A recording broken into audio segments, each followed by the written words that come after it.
Hello friends, तो चलिए आज के इस वीडियो में सामान्य अध्ययन के 40 क्वेश्चनों का प्रैक्टिस सेट करने वाले हैं जो दोस्त आपके बीपीएससी शिक्षक भर्ती परीक्षा की दृष्टि से इम्पोर्टेंस और बेहतरीन होने वाला है। दोस्त ये आप लोग क्लास से जो है जिसमें भी सामान्य अध्ययन का क्वेश्चन आते हैं जैसे 6 to 8 और 9 to 12 यानी कि 10th 11 12 ये जितने भी आते हैं तो वहाँ पर आप लोग को इससे बहुत सारे क्वेश्चन एग्जाम में देखने को मिलेगा। तो चलिए उन सभी क्वेश्चन का हम प्रैक्टिस करने वाले हैं। तो चलिए शुरुआत करते हैं दोस्त एकदम बेहतरीन तरीके से। अगर आप लोग को पसंद आएगा तो वीडियो को लाइक जरूर करना। देखिए पहला क्वेश्चन है कि 7500 रुपये की राशि है और इसे 10% वार्षिक चक्रवृद्धि ब्याज के दर पर एक निश्चित समय में इतना रुपया हो जाती है तो उसी दर से उसी राशि का उसी अवधि में प्राप्त साधारण ब्याज आप लोग को पूछा है तो वो कितना होगा। तो देखिए मैथ का जो है बीपीएससी टीआरई 3 में कुल 7 से 8 क्वेश्चन पूछा जाता है तो उसको आप लोग जो है ध्यान से सॉल्व कीजिएगा। तो देखिए ये 7500 रुपया है, 10% है तो ये जो है कितना हो जाता है तो 7500 से राशि बढ़ करके 9000 यानी कि 90-75 यानी कि हो जाता है। तो इसको आप लोग जानते होंगे कि इसको समय कैसे निकाला जाता है। तो इसको जितना कटता है तो उसको काट देते हैं। तो ये 75 से कटेगा 100 बार में और ये जो है कितने में कट जाएगा तो ये जो है आप लोग को 75 यानी कि 75 से काटिएगा तो 75 यानी कि 121 बार में ये पूरा कट जाएगा। इसका रूट करेंगे और इसका रूट करेंगे तो ये आप लोग को 10 से 11 यानी कि समय जो यहाँ पर आप लोग को हो जाएगा 2 वर्ष हो जाएगा। तो 2 वर्ष समय होगा और यानी कि 10% है और 7500 रुपये की राशि है। तो साधारण ब्याज कैसे निकालते हैं तो PRT/100 तो 7500 गुना करेंगे कितना 7500 गुना 2 वर्ष का समय है 10% है और 100 से डिवाइड कर देंगे तो ये 2 जीरो कट जाएगा। 75 दूनी 150 गुना 2 जीरो यानी कि 100 तो यानी कि हमारा जो साधारण ब्याज है वो 1500 रुपया हो जाएगा। चलिए बढ़ते हैं अगले क्वेश्चन की और अगला क्वेश्चन देखिए ये क्वेश्चन आप लोग को बहुत ही आसान है। क्या करना है मैं आप लोग को बता देता हूँ, आप लोग इसको सॉल्व कीजिएगा। तो देखिए आप लोग जानते होंगे कि साइन स्क्वायर थीटा प्लस जो है कॉस स्क्वायर थीटा का मान कितना होता है 1 होता है। तो यहाँ पर जो है आप कॉस स्क्वायर की जगह पर क्या लिख देना है 1 माइनस साइन स्क्वायर थीटा को जो है 1 minus sine square theta cos square की जगह पर पुट कर देना है। पुट करने के बाद आप लोग को जो है साइन का मान आएगा यानी कि जो मान आएगा यहाँ पर 2/3 आएगा। साइन का मान सॉल्व कीजिएगा तो साइन से आप लोग यहाँ से यानी कि p हो गया 2 और जो है h हो गया 3 यानी कि 2/3 यानी कि इससे आप लोग जो है आधार निकाल सकते हैं। आधार निकालने के बाद tan और sec यानी कि जोड़ करके निकाल लीजिएगा। तो इसका जो आंसर होने वाला है तो वो आंसर आपके सामने क्या हो जाएगा तो ऑप्शन नंबर बी जो है √5 इसका सही जवाब हो जाएगा। चलिए बढ़ते हैं अगले क्वेश्चन की ओर। अगला क्वेश्चन है समीकरण x² माइनस 10x प्लस 9 बराबर 0 के मूल का अंतर अर्थात अल्फा माइनस बीटा का मान यहाँ पर आपसे पूछा है। तो आप लोग जानते होंगे कि अल्फा प्लस बीटा जो होता है वो -b/a अर्थात x का गुणांक बटे x² का गुणांक। तो b का मान कितना है तो -10 है, इसमें माइनस से फिर गुना होगा यानी कि बटा 1 है x का गुणांक। तो ये कितना हो जाएगा तो अल्फा प्लस बीटा बराबर जो हो जाएगा वो हो जाएगा 10। लेकिन अल्फा इंटू बीटा का फॉर्मूला आप लोग जानते होंगे कि वो होता है c/a। तो अल्फा इंटू बीटा 9 यानी कि x² का गुणांक होता है तो अल्फा इंटू बीटा 9 निकल गया। लेकिन निकालना है हमें क्या अल्फा माइनस बीटा निकालना है। तो आप लोग इसको कैसे निकाल सकते हैं तो निकालने का एक तरीका ये होगा कि आप लोग जानते होंगे कि अल्फा यानी कि a माइनस बी का होल स्क्वायर क्या होता है ए माइनस बी का होल स्क्वायर जो होता है वो होता है, क्या होता है मेरे दोस्त, यानी कि ए प्लस बी का होल स्क्वायर माइनस 4ab होता है। क्या होता है, 4ab या 4 अल्फा बीटा होता है। तो स्क्वायर को उस साइड करेंगे तो इस साइड रूट हो जाएगा और यहाँ से स्क्वायर हट जाएगा। तो अल्फा प्लस बीटा कितना निकाले थे, 10 निकाले थे, और इसका स्क्वायर करेंगे तो 100 हो जाएगा, माइनस अल्फा इंटू बीटा 9 निकाले थे और 9 का स्क्वायर कीजिएगा तो कितना होगा, 36 होगा। तो जैसे 100 में से 36 जाए रूट के अंदर हो जाएगा, तो 100 में से 36 घटेगा, कितना बचेगा, रूट अंडर 64। 64 का रूट कितना होता है, 8 होता है। तो अल्फा माइनस बीटा कितना हो जाएगा, यानी कि मूलों का अंतर जो है 8 हो जाएगा। तो ऑप्शन नंबर सी सवाल का बिल्कुल सही जवाब हो जाएगा। चलिए बढ़ते हैं अगले क्वेश्चन की और। अगला क्वेश्चन है कि A sine theta plus B cos theta A cos theta minus B sine theta की दूरी मूल बिंदु से निकालना है। तो किसी भी पॉइंट मान लीजिए 3 और यानी कि मान लीजिए कि 3 और 5 है, तो इसका जो है मूल बिंदु से दूरी निकालने के लिए फॉर्मूला होता है रूट अंडर यानी कि 3 का स्क्वायर यानी कि 9 प्लस 5 का स्क्वायर 25। तो इस तरह से आप लोग निकालिएगा तो 9 25 कितना होता है, तो 9 5 14 यानी कि रूट अंडर 34 जो है ये हो जाएगा। तो इसी तरह से आप लोग निकाल लीजिएगा, x मान लीजिए ये है और y मान लीजिए ये है। तो इस तरह से निकालिएगा तो आपका आंसर जो है ऑप्शन नंबर सी सवाल का बिल्कुल सही जवाब हो जाएगा। चलिए बढ़ते हैं अगले क्वेश्चन की और। अगला क्वेश्चन है एक त्रिभुज से पूछा गया है। इसमें बताया गया है कि ए बी बराबर 8 सेंटीमीटर दिया हुआ है। तो ए बी बराबर कितना दिया है, 8 सेंटीमीटर। ए सी बराबर कितना दिया हुआ है, तो ये भुजा 10 सेंटीमीटर दिया हुआ है। और जो है कोण ए बी यानी कि डी यानी कि ये कोण 90 डिग्री है। तो यानी कि कहने का मतलब एक समकोण त्रिभुज है। और ए से डी की लंबाई कितना दिया है, 17 दिया है। तो आप लोग एक ट्रिपलेट जानते होंगे कि समकोण त्रिभुज अगर ए बी डी की बात करें तो ये भी क्या है, एक समकोण त्रिभुज है। समकोण त्रिभुज में ट्रिपलेट होता है 8 15 और 17। तो ये भुजा कितना निकल के आएगा, 8 15 17। यानी कि बी से डी की लंबाई कितना हो जाएगा, 15 हो जाएगा। वैसे आप पाइथागोरस प्रमेय से निकाल सकते हैं, यानी कि 17 का स्क्वायर हो जाएगा 8 का स्क्वायर प्लस एक्स, इसको एक्स मान लीजिएगा, तो उस पर भी आप 15 इसे निकाल सकते हैं। तो ये कितना हो जाएगा, यानी कि बी डी बराबर 15 सेंटीमीटर हमको निकल गया है कि कितना, बी डी बराबर 15 सेंटीमीटर। अब देखिए ये 8 दिया है, ये 10 दिया है, तो बी से सी की लंबाई निकाल सकते हैं। तो यानी कि इसका लंबाई कितना हो जाएगा, तो इसका जैसे 10 का स्क्वायर यानी कि 100 बराबर हो जाएगा 8 का स्क्वायर यानी कि 64 प्लस एक्स स्क्वायर। तो यानी कि एक्स बराबर यहाँ पर बी से सी की लंबाई कितना, 6 सेंटीमीटर निकल जाएगा। तो अब देखिए बी से सी 6 है और यहाँ से यहाँ पूरा 15 है, तो सी से डी की लंबाई निकल जाएगा। तो क्या करेंगे, 15 में से 6 को घटा देंगे, तो वो आंसर जो है 9 सेंटीमीटर ऑप्शन नंबर ए सवाल का बिल्कुल सही जवाब हो जाएगा। चलिए बढ़ते हैं अगले क्वेश्चन की और। अगला क्वेश्चन है निम्नलिखित समीकरण को हल करें। देखिए समीकरण आप लोग को दिया हुआ है, उसको सॉल्व करना है। तो सबसे पहले हम किसको सॉल्व करते हैं, भागा को। तो 4/3 भागा जैसे इसको लिख सकते हैं 6/1 गुना 2 माइनस 1। तो सॉल्व कर दीजिए, 3 से ये 2 बार में कट जाएगा यानी कि 2 गुना 4 और 4 गुना 4 16, 16 में से 1 जाएगा, कितना बचेगा, 15। तो ऑप्शन नंबर ए सवाल का बिल्कुल सही जवाब हो जाएगा। चलिए बढ़ते हैं अगले क्वेश्चन की और। अगला क्वेश्चन देखिए आपके सामने है, 37 नंबर क्वेश्चन है। क्वेश्चन बहुत आसान है, आपसे पूछा गया है कि एक परीक्षा जिसमें 500 अंक है, ए को जो है बी की तुलना में 25% अंक अधिक मिलता है। तो 25% यहाँ पर हम लिख सकते हैं, यानी ए को बी की तुलना में 25% अधिक मिलता है, तो बी को अगर 100 मिलेगा तो ए को कितना मिलेगा, उससे 25% अधिक यानी कि 125 अंक मिलता है से प्राप्त हुए।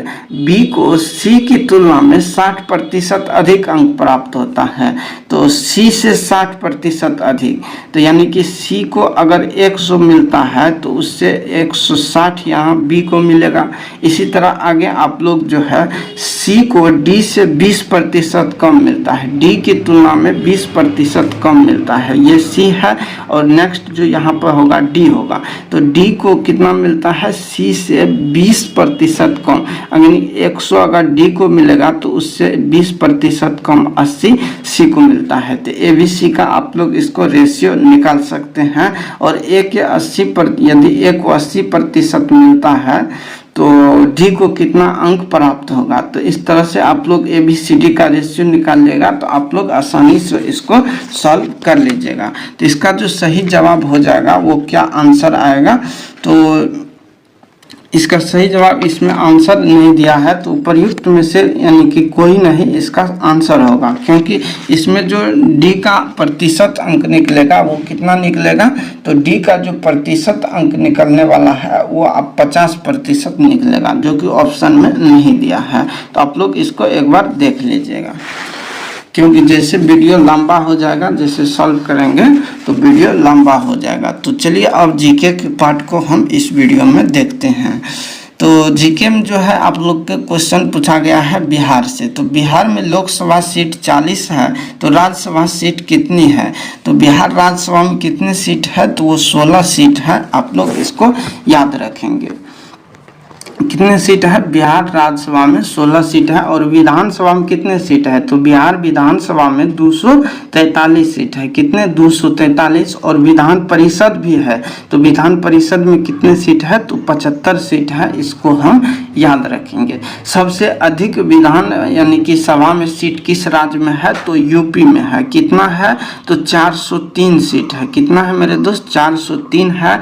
विधान सभा में कितना सीट है यूपी में, तो विधानसभा में यानी कि वही हो गया 403।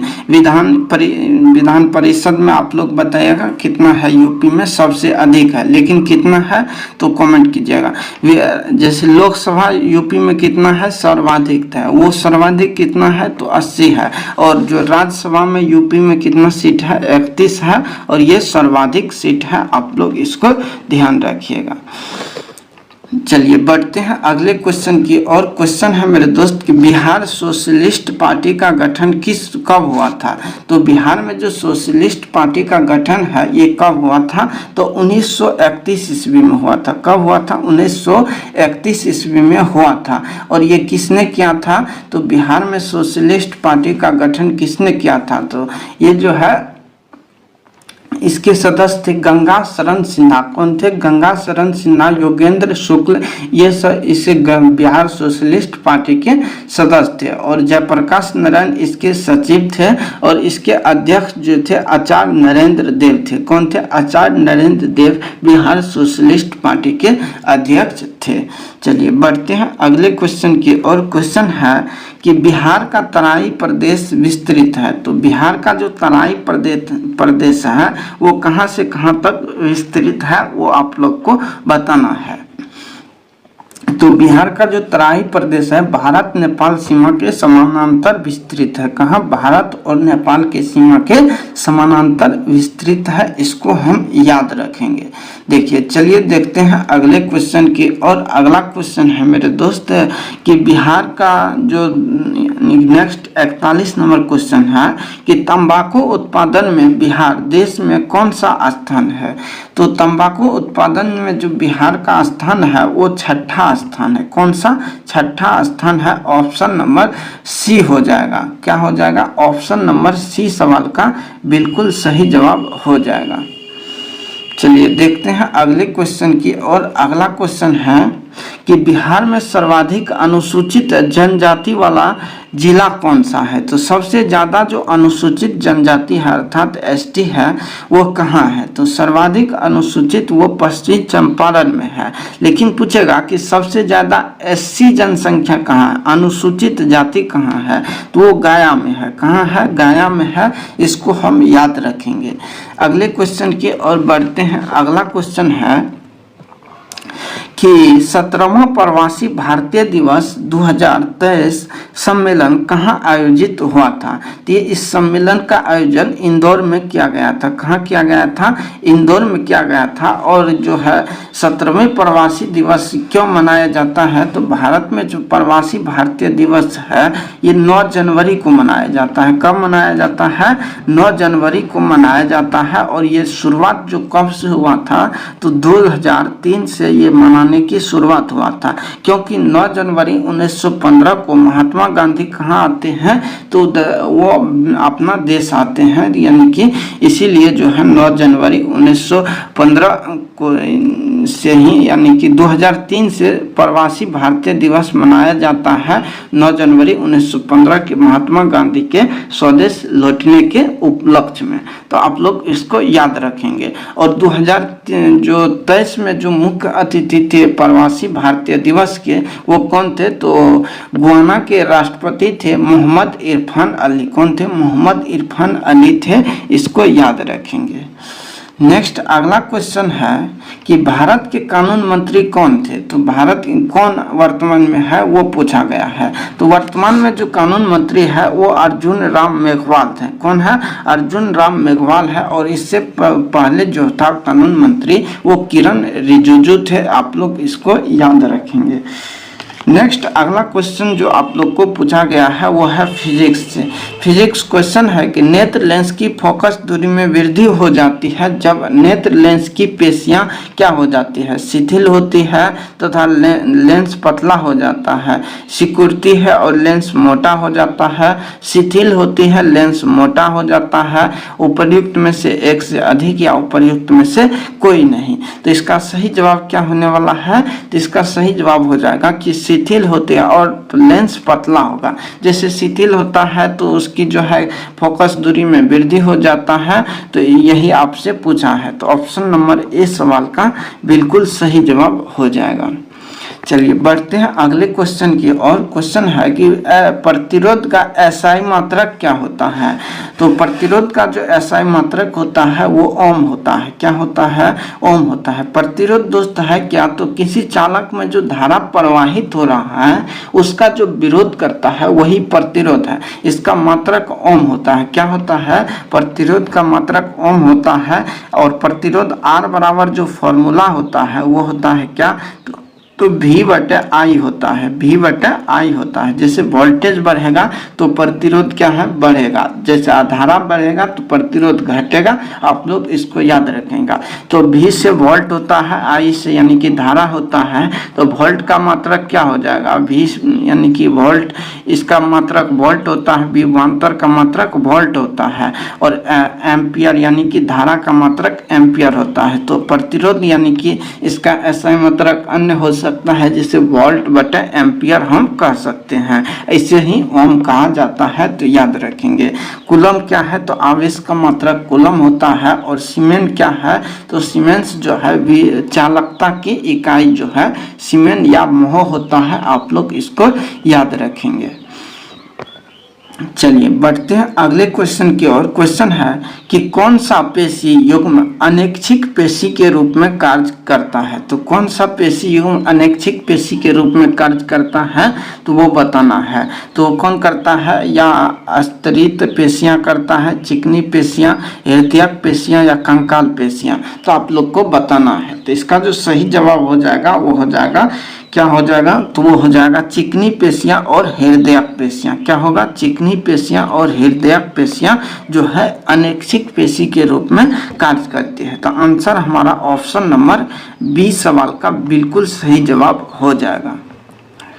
चलिए बढ़ते हैं अगले क्वेश्चन की और। क्वेश्चन है कि शक्कर के इस परिवर्तन में होता है।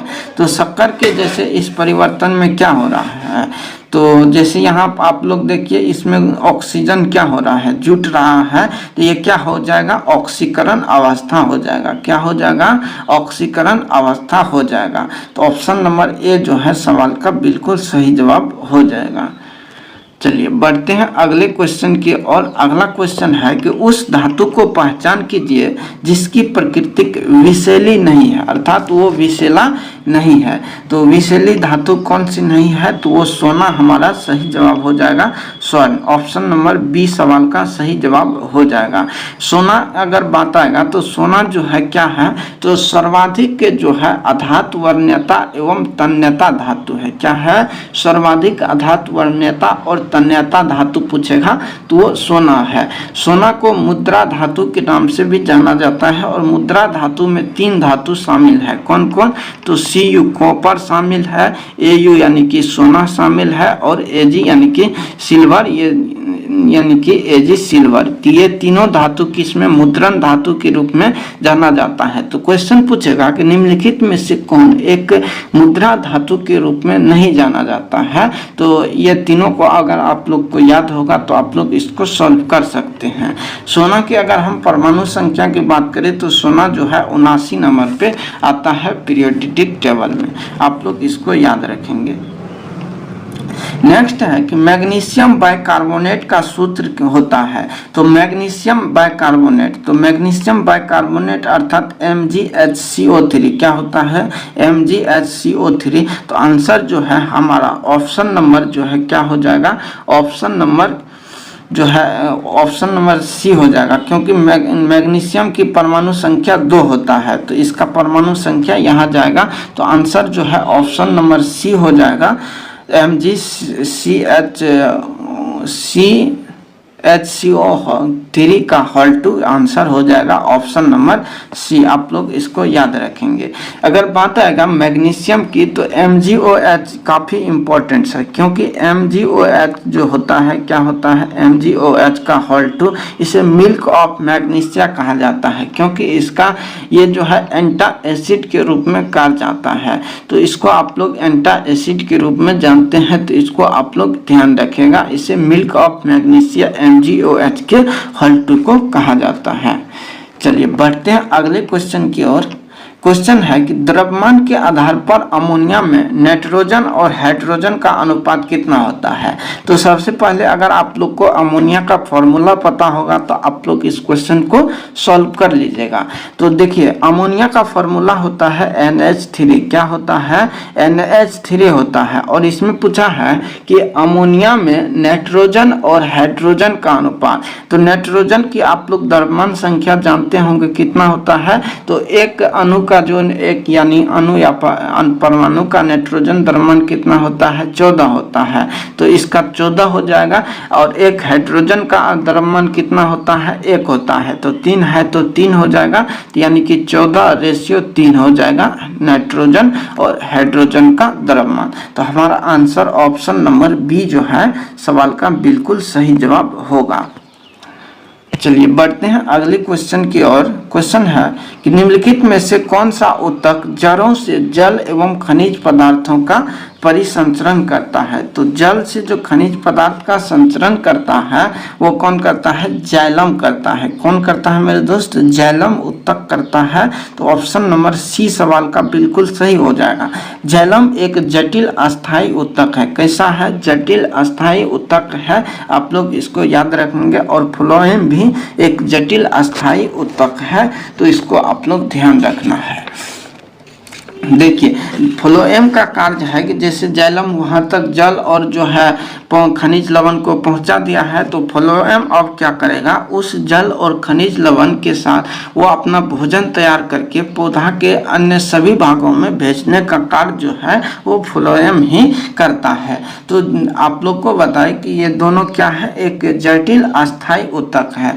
तो जटिल अस्थायी ऊतक उन ऊतक को कहते हैं कि जो 2 या 2 से अधिक प्रकार के कोशिका से मिलकर बने होते हैं, तो उसे ही जटिल ऊतक हम कहते हैं। आप लोग इसको ध्यान रखिएगा। चलिए बढ़ते हैं नेक्स्ट अगला क्वेश्चन की ओर। क्वेश्चन है निम्नलिखित में से कौन बौद्ध ग्रंथ 16 महाजनपद का उल्लेख करता है। तो बौद्ध ग्रंथ जो 16 महाजनपद का उल्लेख करता है वो है अंगुत्तर निकाय। देखिए अंगुत्तर निकाय जो ये एक बौद्ध ग्रंथ है, इसकी रचना किसने किया है। तो बौद्ध ग्रंथ अंगुत्तर निकाय की रचना जो है किसने किया है, तो आप लोग को बताएगा। तो ये जो है बौद्ध ग्रंथ अंगुत्तर निकाय में 16 महाजनपद का उल्लेख है। और पूछेगा कि जैन ग्रंथ जो है कौन सा है जिसमें जो है महाजनपद का उल्लेख है, तो वो है भगवती सूत्र। इसमें 16 महाजनपद के बारे में बताया गया है। तो जैन यानी कि भगवती सूत्र में 16 महाजनपद का उल्लेख है। तो अगर पूछेगा कि एकमात्र ऐसा जनपद जो दक्षिण भारत में है तो उसका नाम क्या है, तो अस्मक है। क्या है मेरे दोस्त, अस्मक है, जो पोटन या पोटली के इसकी राजधानी है। और किस नदी के किनारे स्थित है, तो वो गोदावरी नदी के किनारे स्थित है। किस नदी के किनारे, गोदावरी नदी के किनारे स्थित है। चलिए देखते हैं अगले क्वेश्चन की। और अगला क्वेश्चन आपसे यहाँ बनेगा कि निम्नलिखित में से कहाँ सदाबहार वन पाए जाते हैं। तो देखिए सदाबहार वन वहाँ पाए जाएंगे जहाँ 200 सेंटीमीटर से अधिक वर्षा होते हैं। कहाँ, जहाँ 200 सेंटीमीटर से अधिक वर्षा होंगे वहाँ सदाबहार वन पाए जाते हैं। तो 200 सेंटीमीटर अधिक वर्षा कहाँ होते हैं, तो ये पश्चिमी घाट में जो है वर्षा के लिए प्रसिद्ध है। तो पश्चिमी घाट में सर्वाधिक वर्षा होने के कारण, सर्वाधिक तो नहीं कहा जाता है लेकिन यहाँ पर जो है सदाबहार वन पाए जाते हैं और अधिक वर्षा होते हैं। तो आंसर ऑप्शन नंबर सी हो जाएगा। लेकिन इसके अतिरिक्त जो है कहाँ कहाँ जो है सदाबहार वन पाए जाते हैं, तो सदाबहार वन जो है अंडमान निकोबार और मेघालय जो वर्षा के लिए काफी प्रसिद्ध है, गारो खासी और जयंतिया पहाड़ी, वहां पर भी सदाबहार वन पाए जाते हैं। क्वेश्चन पूछता है कि शंकुधारी वन किस क्षेत्र में उगते हैं। तो शंकुधारी वन जो है वो पर्वतीय क्षेत्र में उगते हैं। आप लोग इसको ध्यान रखना है।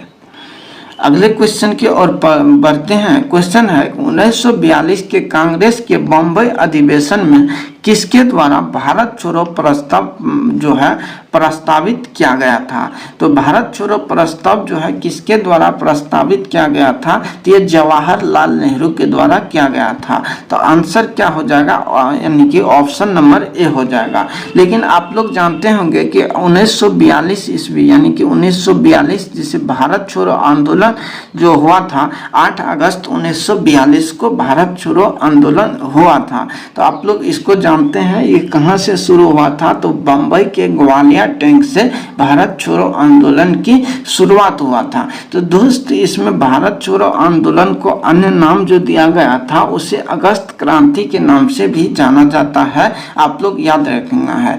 भारत छोड़ो आंदोलन से क्वेश्चन बनता है कि भारत छोड़ो का नारा किसने दिया था। तो भारत छोड़ो का नारा दिया था यूसुफ मेहर अली। किसने, यूसुफ मेहर अली के द्वारा भारत छोड़ो का नारा दिया गया था। लेकिन भारत छोड़ो आंदोलन किसने किया था, तो ये महात्मा गांधी के नेतृत्व में हुआ था।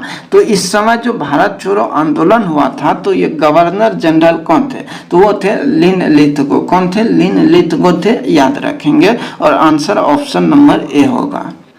बढ़ते हैं अगले क्वेश्चन की ओर। क्वेश्चन है निम्नलिखित में से कौन जहांगीर के दरबार में ब्रिटिश शासक जेम्स प्रथम का राजदूत था। तो वो कौन था, तो जेम्स प्रथम का राजदूत जो था वो विलियम हॉकिंस था। कौन था मेरे दोस्त, विलियम हॉकिंस था, जो कि 1608 ईस्वी में जहांगीर के दरबार में आया था। कब आया था, 1608 ईस्वी में आया था। क्वेश्चन पूछता है कि कौन सा ऐसा विदेशी था यानी कि भारत आने वाला प्रथम अंग्रेज जो था वो कौन था, तो वो था मिडेन हॉल था। कौन था, जॉन मिडेन हॉल था, जो कि अकबर के समय में भारत आया था। आप लोग इसको याद रखना है।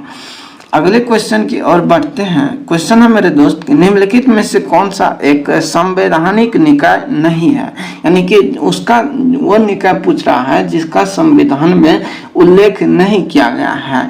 तो आप लोग जानते होंगे कि वित्त आयोग जो है संविधान के आर्टिकल नंबर 200 वित्त आयोग का गठन किसमें है, तो आर्टिकल नंबर जो है कहाँ पर गठन किया गया है, तो 280 में। कहाँ है, आर्टिकल नंबर 280 में वित्त आयोग के गठन का प्रावधान किया गया है। और अगर बात आएगा संघ लोक सेवा आयोग अर्थात जिसे यूपीएससी कहते हैं, आर्टिकल नंबर 315 में इसका उल्लेख किया गया। लेकिन नीति आयोग जो है एक संवैधानिक निकाय नहीं है, यह एक गैर संवैधानिक निकाय है, यानी कि इसका उल्लेख संविधान में नहीं किया गया है लेकिन संवैधानिक तौर पर यह कार्य करता है। तो नीति आयोग के गठन की बात आएगा तो 1 जनवरी 1915 ईस्वी को इसका गठन होता है। और किसके स्थान पर, तो ये योजना आयोग के स्थान पर नीति आयोग का गठन होता है। इसके जो प्रथम अध्यक्ष थे वो कौन थे, तो यानी कि इसका अध्यक्ष ही प्रधानमंत्री होता है। तो प्रधानमंत्री कौन थे, तो 2015 प्रधानमंत्री नरेंद्र मोदी थे।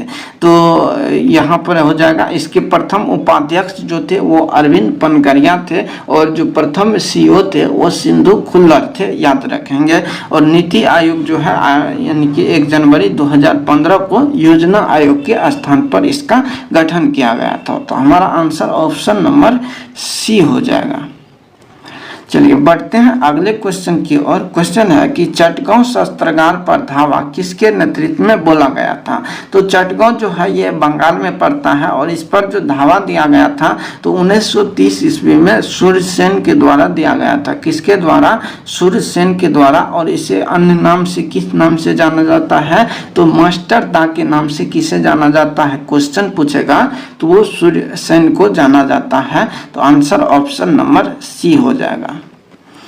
चलिए बढ़ते हैं अगले क्वेश्चन की ओर। है कि चंपारण सत्याग्रह के दौरान बिहार में नील बागान मालिक ने अवैध वसूली का कितना प्रतिशत वापस करने पर राजी हुआ था। तो ये कितने प्रतिशत, तो ये 25% वापसी किया था। आप लोग इसको याद रखेंगे, ऑप्शन नंबर बी। और चंपारण सत्याग्रह के बारे में आप लोग जानते होंगे कि इसमें क्या क्या घटना था। राजकुमार शुक्ल जो महात्मा गांधी को बिहार आने के लिए आमंत्रित किया था और जो है महात्मा गांधी ने इसी सत्याग्रह को सफल किया था। तो इसमें 25% जो है अवैध वसूली को जो है वापस करने के लिए राजी हुआ था। नेक्स्ट अगला क्वेश्चन है कि किस बौद्ध संगति के दौरान महात्मा बुद्ध के उपदेश का संकलन किया गया था। तो महात्मा बुद्ध के जो उपदेशों का संकलन मिलता है वो किस बौद्ध संगति में मिलता है, तो ये प्रथम बौद्ध संगति में मिलता है। कब, प्रथम बौद्ध संगति जो कि 483 ईस्वी में हुआ था। कब, 483 ईसा पूर्व प्रथम बौद्ध संगति हुआ था। और इसके अध्यक्ष कौन थे, तो इसके अध्यक्ष महाकश्यप थे। कौन थे मेरे दोस्त, महाकश्यप थे। और ये कहाँ हुआ था, तो राजगिरी में हुआ था। कहाँ, राजगिरी में हुआ था। इसी बौद्ध संगति में जो है सुपिटक और विनय पिटक की रचना किया गया था। किसमें, प्रथम बौद्ध संगति में सुपिटक और विनय पिटक की रचना किया गया था। सुपिटक की रचना किसने किया था, तो आनंद। और विनय पिटक की रचना किसने किया था, तो उपालि। आप लोग भी जानते होंगे कि बौद्ध ग्रंथ जो है बौद्ध यानी कि बौद्ध धर्म में 3 यानी कि क्या है, तो 3 जो है आप लोग को पिटक है, सुपिटक, विनय पिटक और अधिधम पिटक। जो अधिधम पिटक है तो ये तीसरा पिटक है जिसकी रचना तीसरे बौद्ध संगति में हुआ था। और इसकी रचना किसने किया था, तो वो जो है महाकश्यप के द्वारा किया गया था। किसके द्वारा, महाकश्यप के द्वारा जो है आप लोग को याद रखना है। चलिए देखते हैं अगले क्वेश्चन की ओर। अगला क्वेश्चन आप लोग के सामने है निम्नलिखित में से किस संविधान संशोधन द्वारा सहकारी समिति को संवैधानिक दर्जा प्रदान किया गया? तो सहकारी समिति को जो संवैधानिक दर्जा दिया गया था वो किस संविधान संशोधन के तहत? तो 97वें संविधान संशोधन 2011 के तहत इसे संवैधानिक दर्जा दिया गया। और ये संविधान के आर्टिकल नंबर किस में रखा गया है? तो संवैधानिक दर्जा के तहत संविधान के भाग नंबर 9 के ख में जोड़ा गया है। कहाँ के? 9 के ख नंबर में इसे संविधान में जोड़ा गया है। तो आप लोग इसको याद रखना है। नेक्स्ट बढ़ते हैं अगले क्वेश्चन की ओर। यह है कि निम्नलिखित में से किस संशोधन द्वारा सहकारी समिति को देख चुके हैं। अगले क्वेश्चन देखते हैं 62 नंबर क्वेश्चन है, निम्नलिखित में से कौन सा सही क्रम में है? तो आप लोग को सही क्रम में बताना है। तो देखिए सबसे पहले की अगर हम बात करें तो सबसे पहले आप लोग को हो जाएगा क्या? तो सबसे पहले हो जाएगा आप लोग को जहांदार शाह। क्या हो जाएगा? जहांदार शाह हो जाएगा। उसके बाद फर्रुखसियार हो जाएगा और मोहम्मद शाह हो जाएगा और शाह आलम द्वितीय हो जाएगा। तो आंसर ऑप्शन नंबर सी सवाल का बिल्कुल सही जवाब हो जाएगा। क्योंकि जहांदार शाह की बात आएगा तो ये 1712 से लेकर के 1712 से 1713 तक जो जहांदार शाह रहता है। फर्रुखसियार की बात आएगा तो 1713 से लेकर के कब? 1713 से 1719 तक ये फर्रुखसियार रहता है। 1719 से लेकर के 1748 तक ये कौन रहता है? मोहम्मद शाह। 1748 तक मोहम्मद शाह और 1748 के यानी कि 1748 से लेकर के 1806 तक जो है शासन किसका है? तो शाह आलम द्वितीय का है। आप लोग इसको याद रखना है। जैसे पूछता है कि जहांदार शाह, तो जो जहांदार शाह था इसे लंपट मूर्ख कहा जाता है। क्या कहा जाता है? लंपट मूर्ख के नाम से जहांदार शाह को और घृणित कायर के नाम से जो है फर्रुखसियार को जाना जाता है। आप लोग याद रखना है। और पूछेगा कि सैयद बंधु को किसे कहा जाता है? तो निरीप निर्माता के नाम से सैयद बंधु को जाना जाता है। इसको भी ध्यान रखना है। अगले क्वेश्चन की ओर देखते हैं। क्वेश्चन है कि गांधी के दांडी मार्च के समय भारत का वायसराय कौन था? तो ये वायसराय कौन थे? इरविन थे। कौन थे मेरे दोस्त? इरविन थे। ऑप्शन नंबर ए सवाल का बिल्कुल सही जवाब हो जाएगा। इस यहाँ से एक इम्पोर्टेंट क्वेश्चन बनता है कि गांधी जी के जो दांडी मार्च है इसकी तुलना सुभाष चंद्र बोस ने नेपोलियन के की कहाँ से कहाँ तक की यात्रा के लिए किया था? तो गांधी जी की जो ये दांडी मार्च है इसकी तुलना सुभाष चंद्र बोस के द्वारा नेपोलियन के एल्वा से पेरिस यात्रा और जो है जो यहाँ पर आप लोग एक और जानते होंगे कि जो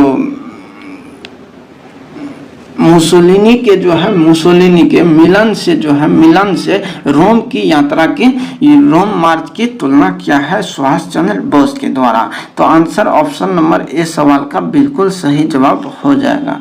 चलिए देखते हैं अगले क्वेश्चन की ओर। क्वेश्चन है कि अंग्रेज एवं डचों के मध्य हुए किस युद्ध के बाद डचों का भारत में अंतिम रूप से पतन हो गया था? तो डच का जो पतन हुआ था तो 1759 के बेदरा के युद्ध के तहत भारत में डचों का पतन हो गया था। लेकिन पूछेगा कि फ्रांसीसियों का पतन कैसे हुआ? तो वांडीवास के 1707 का जो 60 ईस्वी में जो वांडीवास का युद्ध हुआ था तो उसके तहत फ्रांसीसियों का भी पतन हो गया था। तो आंसर ऑप्शन नंबर ए सवाल का बिल्कुल सही, बी जो है सवाल का बिल्कुल सही जवाब हो जाएगा, बेदरा का युद्ध।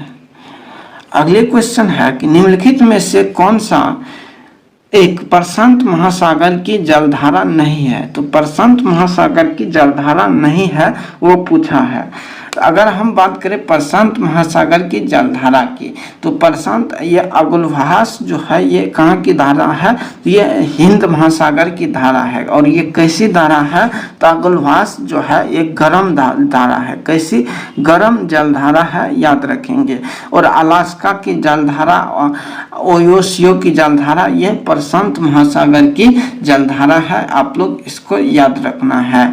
ये गर्म जलधारा और ठंडी जलधारा आप लोग इसको काफी ध्यान से देखिएगा, ये इम्पोर्टेंस है। तो चलिए बढ़ते हैं अगले क्वेश्चन की ओर। क्वेश्चन है कि किस अक्षांश रेखा की वास्तविक लंबाई भूमध्य रेखा की आधी होती है। तो वो वास्तविक लंबाई जो भूमध्य रेखा की आधी होती है वो 60 डिग्री अक्षांश है। कौन सा है? 60 डिग्री अक्षांश है। तो ऑप्शन नंबर बी जो है सवाल का बिल्कुल सही जवाब होगा। बढ़ते हैं अगले क्वेश्चन की ओर। क्वेश्चन है कि भारत में निम्नलिखित में से कौन सा अधिनियम वन्य जीवों को संरक्षण प्रदान करता है। तो वन जीव के लिए जो संरक्षण अधिनियम है वो है वन जीव संरक्षण अधिनियम 1972। तो आंसर ऑप्शन नंबर इस सवाल का बिल्कुल सही जवाब हो जाएगा। चलिए बढ़ते हैं अगले क्वेश्चन की ओर। अगला क्वेश्चन है कि निम्नलिखित में से कौन सा कृत्रिम पारिस्थितिकी तंत्र है। तो कृत्रिम पारिस्थितिकी तंत्र जो है वो कौन सा है? तो धान का खेत, तालाब, घास का मैदान, उपर्युक्त में से एक से अधिक या उपर्युक्त में से कोई नहीं। तो इसका जो सही जवाब हो जाएगा ऑप्शन नंबर डी हो जाएगा कि उपर्युक्त में से एक से अधिक, क्योंकि धान का खेत भी जो है कृत्रिम है, तालाब भी कृत्रिम पारितंत्र का उदाहरण है। तो ऑप्शन नंबर जो है डी सवाल का बिल्कुल सही जवाब हो जाएगा। चलिए देखते हैं अगले क्वेश्चन की ओर। क्वेश्चन है कि निम्नलिखित में से कौन सा बायोडीजल की फसल है। तो बायोडीजल की जो फसल है वो है जेट्रोफा। कौन है? जेट्रोफा है। ऑप्शन नंबर सी सवाल का बिल्कुल सही जवाब होने वाला है। अगला जो क्वेश्चन है वो है नहर की एक जल गिरिवा जहां पानी को बलपूर्वक उत्थान द्वारा भूमि के ढलान की विपरीत दिशा में प्रवाहित किया जाता है, डैश कहलाता है। तो उसे जो क्या कहा जाता है? जल उत्थान प्रणाली कहा जाता है। तो ऑप्शन नंबर बी सवाल का बिल्कुल सही जवाब हो जाएगा। तो दोस्त ये रहा आपके सामने जो कि 40 इम्पोर्टेंट क्वेश्चन बीपीएससी शिक्षक भर्ती की दृष्टि से इम्पोर्टेंस और बेहतरीन है। कैसा रहा